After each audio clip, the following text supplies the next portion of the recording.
Kwame Ashala, all praises, glory, and honor due unto Yahweh, Bahashem Yahushai, Bahashem Rakah HaKodesh. This is Brother Gabaria Allah coming back at you with another video, MOTB update. This is going to be an update to the video that I did 2 years ago, going into the digital euro. And, you know, Christine Lagarde is at it again. As you can see here, she is the head of the ECB, the European Central Bank.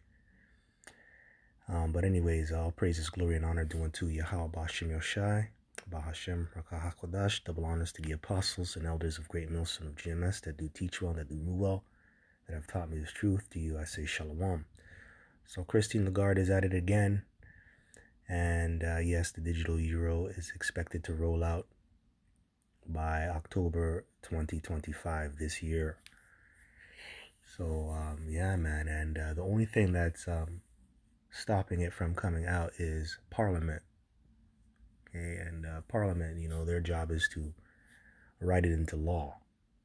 So in order for these European banks to sell their euros or to distribute euros to their citizens or to the people, they would have to do it in digital form, right? So that's what the legislature is about, right? It's giving them the power to make sure it's digital, a digital euro, right? That's what they have to trade in. So basically physical cash, right, paper money is going to become obsolete. You will no longer be able to use it. That's their goal. So I'm going to play the clip and then get the precepts. Here we go. On your second point, I tend to share your views. Nature doesn't like vacuum. And we started working on the digital euro way back. Actually, when I started my term 5.5 years ago. And I'm not claiming, you know, parentality on the digital euro, because my colleague Benoit Cœuré had already committed a speech on this matter before I arrived. But I certainly carried on with that project, and subsequently Fabio Panetta on the board and then Piero Cipollone, who has replaced Fabio, have taken the lead together with a very, very good team which is focused on accelerating the pace and hopefully campaigning enough with all the stakeholders, meaning European Parliament, meaning European Council, meaning European Commission, so that we can eventually, not put to bed, but put to reality this digital euro. The deadline for us is going to be October of 25, and we are getting ready for that deadline, but we will not be able to move unless the other parties, the stakeholders, as I call them, Commission, Council, and Parliament, actually complete the legislative process, without which we will not be able to move. And I think it is critically important, and it seems to the agnostic or the skeptics, it seems to be more relevant and more of an imperative now than ever before, both on the wholesale and on the retail level, both. Yeah, so there you go. There you have it. There you have it. So don't sleep on this. It's going to be made mandatory, and it's going to be written into law. All right, so you're going to have to abide by the rules, There's going to be law. Anyways, you get this. This is Revelation chapter 13. You know what I'm going to get.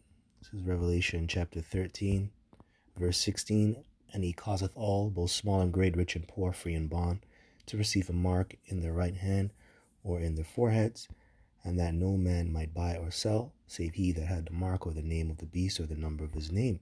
Here is wisdom. Let him that hath understanding count the number of the beast, for it is the number of a man, and his number is 666. That's right.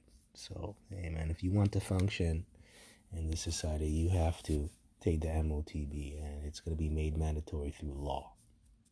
Okay? Going into digital money. But this is kind of moving ahead, right? Because what's next after they bring forth that digital euro, that digital currency? You're gonna have to accept the mark, the mark, which that's gonna be ingrained in your flesh, and that's the charagma in the Greek. It's the Greek word for mark, okay, or just charagma. You're gonna have to take that if you want to function in this society, if you want to buy or sell. And that's people on all levels, all statuses. Whether you're free, whether you're incarcerated, you're gonna have to take it. So this thing is real, man. It's not a joke. It's real. And it might come out in October because right now we're in the time of the Passover. The Passover is about to kick in, and guess what? There's gonna be a blood boot. So some serious things are gonna happen, man. Just a few more major prophecies, and we're out of here.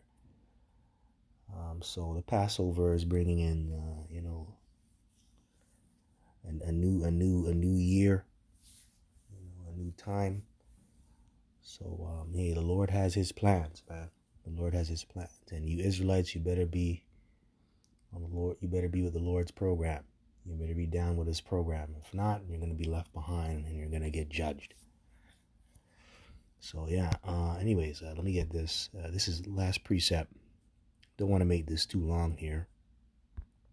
Isaiah chapter 10. Oops. Move that.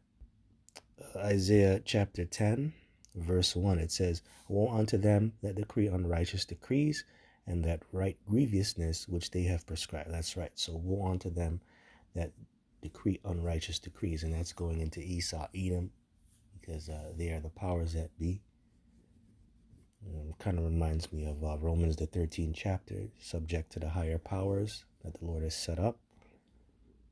Right? And they're set up by Yahweh Shem Yoshai. Another precept that comes to mind is Job 9:24. The earth is given into the hand of the wicked. Revelation 20:7. He was set up to deceive the whole world for a period of time. How is he able to do that? Because he's in power. So now he's able to make laws, change times and make laws. I believe that's found in Daniel 8:25. See if I can pull that up. This is Daniel chapter 8, verse 25 here. It says, "And through his policy also he shall cause craft to prosper in his hand," right? "And he shall magnify himself in his heart, and by peace shall destroy many. He shall also stand up against the prince of princes, but he shall be broken without hand." Let's read in the NLT. "He'll be a master of deception and will become arrogant." That's right, master of deception, and he does that through laws and legislation. He does it through the fine print. His words were smoother than butter and softer than oil. I believe that's found in Psalms, the 55th chapter. Right, so through his speech, through his writing, it's all deception to trick you into taking the MOTB. So, and it says, "And will become arrogant. He will destroy many without warning." And that's right. A lot of people are going to be destroyed by the MOTB and it being made mandatory. Once you take that MOTB, you become an antichrist in the sight of Yahweh Shem Yoshai. That means you're going to be thrown in the lake of fire, man. If you take that, hey, you're pretty much marked for judgment. "He will even take on the prince of princes in battle, but he will be broken, though not by human power." That's right. That's Isaiah 47:3. The Lord will not meet thee as a man. He's going to come back as an angelic force. So that's the prince of princes. It's talking about Yahushua, man.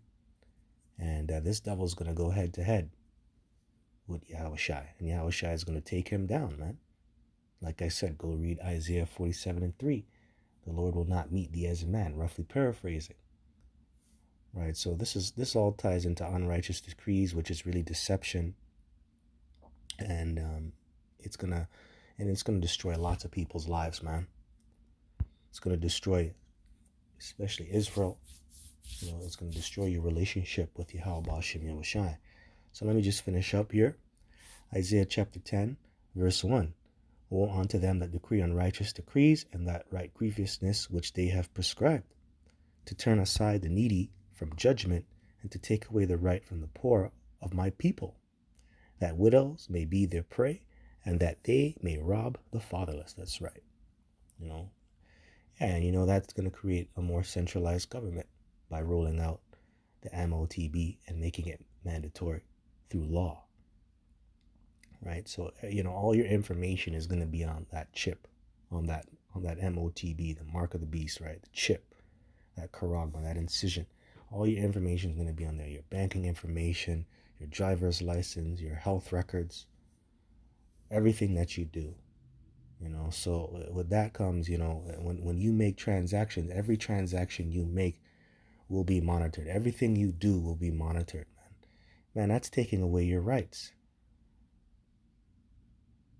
You're no longer in control of yourself. They're in control of you. That doesn't sound like justice. That sounds like robbery, man. Who wants to live like that? And they're going to make this legal through law to watch your every move. That ain't right, man. The person that watches your every move is Yahweh Shem Yahushai. And even certain things, he doesn't look at.